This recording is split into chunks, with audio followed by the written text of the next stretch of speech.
Hello. I just wanted to show everyone a newspaper that I picked up today.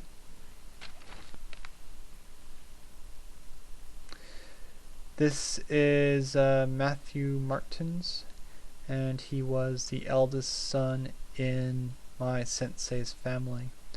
He was murdered about 2 years ago at the Surrey Central SkyTrain station by two people, and his murder trial started last week. So I was just going to read you guys the article that's in this newspaper. 16-year-old Matthew Martin's life ended violently when he was cornered and beaten at the bottom of an escalator in a Surrey SkyTrain station. A jury in the trial of Robert Forslund and Catherine Quinn heard yesterday. Forslund threw the small teen into a plexiglass wall beside the stopped escalator before stomping on his head and stabbing his throat with a broken beer bottle, Crown Counsel Wendy Dawson told the first day of the couple's trial for second-degree murder. Dawson said Martins had encountered the couple earlier that night when Quinn jumped on his back to steal the cross he wore around his neck. Hours later, police found the cross in Forslund's possession. As Dawson made her opening remarks to the jury, members of the Martins family slowly left the BC Supreme Court in New Westminster, some in tears.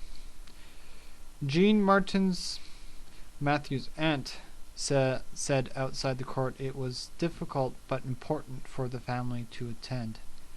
Matthew's part of us, she said. We have to be here. He's family. We don't walk away from family. You just get up and you just do it. But she said that she doesn't know if she'll be able to remain in court.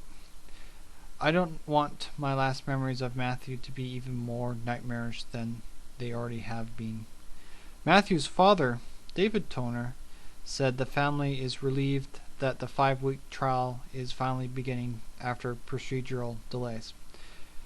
We've obviously wanting to get some sort of closure, but it's not something we're looking forward to, he said.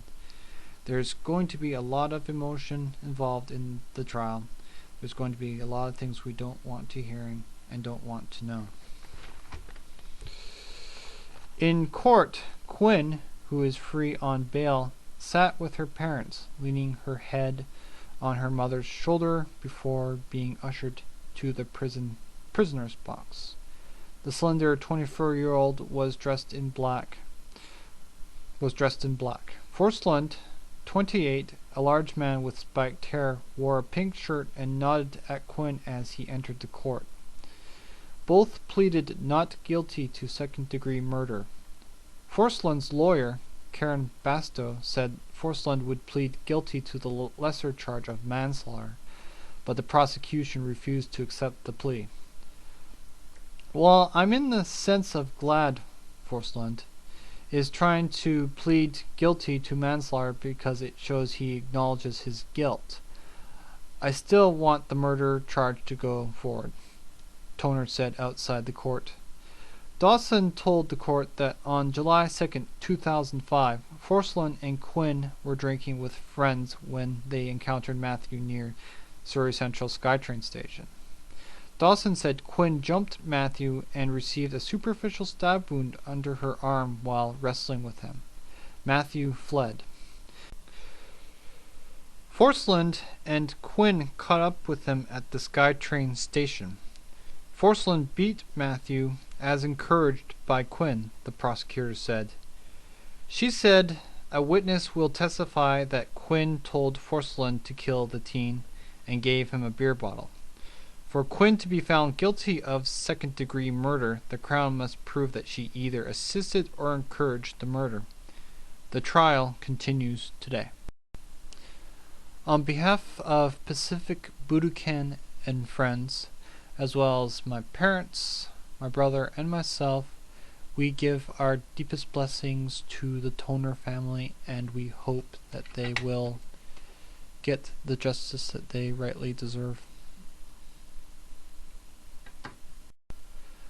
I present to them this tribute comprised of photographs that I took of a memorial that was made several days after the incident.